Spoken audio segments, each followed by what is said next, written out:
Hello, my name's Rachel and I work for Step 2 Young People's Health. This video is part of the How to Talk to Your Child About series. This particular video is about gangs. Some things to remember.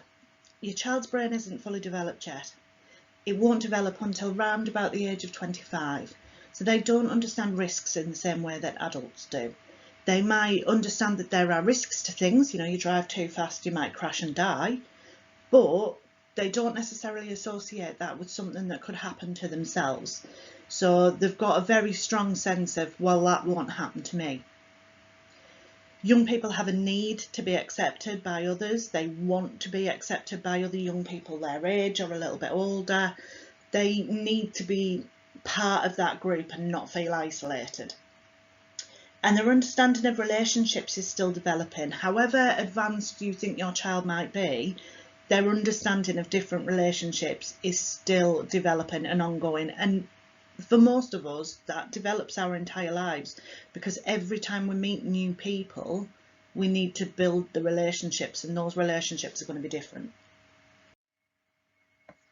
So in terms of gangs, they are considered a group of associates, friends or members of the family. There's a defined leadership structure. They identify with, they claim control over a territory in a community, and they engage in illegal and possibly violent behaviour. So those of you that are familiar with the Peaky Blinders, they are a gang. You've got the structure, they are family, a lot of them, they are very much in charge of Small Heath in Birmingham, and they engage in a fair amount of illegal and violent activities.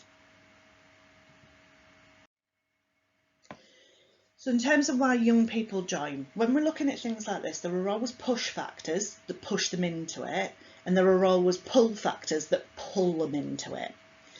So the push factors, the things that will cause a child to go looking for a sense of belonging elsewhere, can be things like domestic abuse. They might feel neglected at home. There might be parental substance use, homelessness, bereavement and loss. Now that could be of a parent, or it could be anybody that was close to them and they're just looking for somebody to help them and to make them feel better. The young person themselves might have some mental health concerns, and there could be some parental separation. Now those things will push a young person to look for support elsewhere. The pull factors, they want to belong, they have that need to belong, they don't want to be isolated. The proceeds of crime, mainly money, they're seeing people driving really big cars, wearing designer clothing, dripping with jewellery, and they're thinking, I want that, and there's no legitimate way that in my life I'm going to be able to get that. I'm from a poor socio-economic background, I'm not going to get that money elsewhere, my mum and dad don't have that kind of money, this looks like a great way to get it. There could be a lot of boredom involved. They might be disaffected with school, so they might not be attending. They might be annoyed with society in the way it treats people. They might have had some negative experience with services like the police or social care. That can all pull them in. Oh yeah, we've had problems with them too. Come and join us, we're all in this together. It could be all about protection. They're feeling that they need protection from a rival gang or from somebody that's doing something to them at school. It could just be that respect, oh, these guys were really nice to me, they really respect me, they want to do stuff with me, they like me. And it could be the excitement, this is new, this is exciting, I want to know what's going to happen here. There are lots of people, lots of reasons why young people join, and it's not, you can't sort of say it's all of them, they will pick and choose from here and there, but these gangs know what they're doing. They know how to draw young people in, they know how to pull people into their network and get them to do what they want them to do. Now for those who want to leave, that can be really difficult. Some young people will be threatened with violence themselves, or there could be a sense of, if you try and leave, I know where you live, I'm coming to put your windows through, I'm coming to firebomb your house, or I'm going to make your little brother join instead, or I know what your mum looks like, I'm going to attack her when I see her on the street. Your dad's getting shanked the next time he's seen out and about. all of those threats are going to make young people stop and think, I can't, I'm stuck, I'm here now, that's it, I'm in. And unfortunately, we do see the news stories where young people have tried to leave and something terrible has happened to them. For those that are local, Step 2 were based in Bradford. There was the case in Huddersfield where the young man was stabbed outside of school, and that was because he had tried to leave a gang. The other one is from a BBC article. More than 50 people have been killed in London this year, more than 30 of them in knife attacks. Now, I believe that article was 2018, so actually it's probably gone up an awful lot more since then.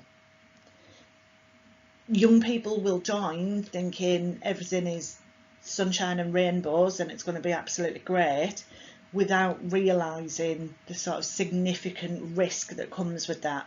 And that goes back to that brain development bit.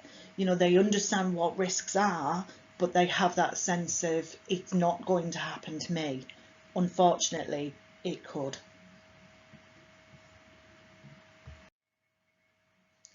So the map that you see there is London, and that shows some of the known gangs that work in the London area. So you can see some of them are very close to each other, they border each other in certain places, whereas others are a little bit more spaced out.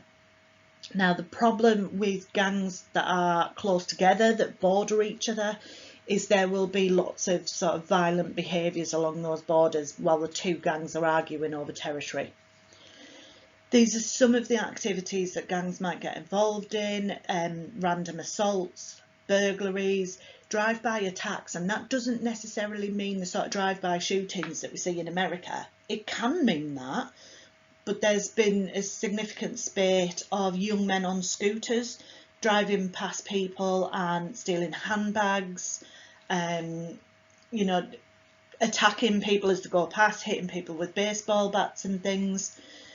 And that kind of drive-by attack is, it's dangerous in the sense that, you know, if you're on a scooter, it's actually quite easy to knock somebody off those, which the police in London started doing.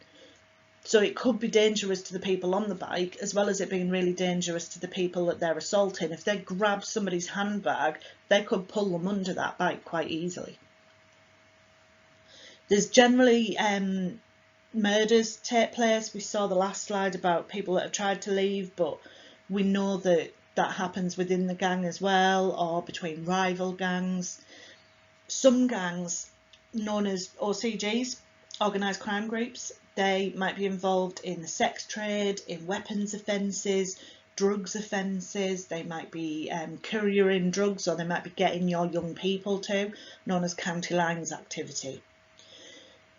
For those at the top of the gang, they are not daft. They don't want to be the ones that are getting hauled up in front of the courts. They don't want to be arrested, so they send their minions out to do dirty work instead. The newest members of the gang usually have to go through some sort of initiation, which will probably be one of these activities. And sadly, that means that then you're tied in, because they know, and they generally have evidence in the form of a video or photographs or something, that you've committed a crime. So then they can use that to extort you, to make you stay in their gang. So in terms of conversations with your child, you could have conversations with them about what they already know, because often what children think they know and what they actually know are quite different. You could talk about why people join them.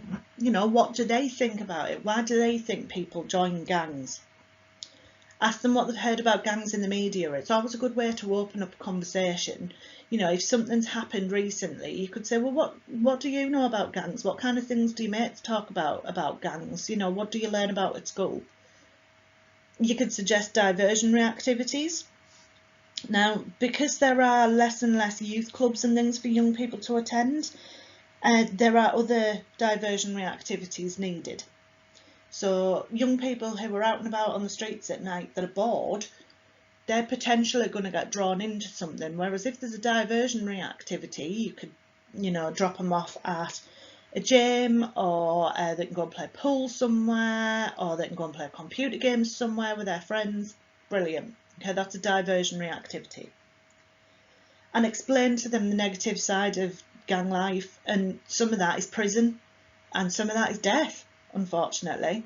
You know, and they will still have that "it won't happen to me" attitude, but the more you can reinforce that, you know, once you've had the initial conversation, every time something comes up in the news, you can just kind of go, "Oh, there's another one, you know, we were talking about that last week, weren't we?"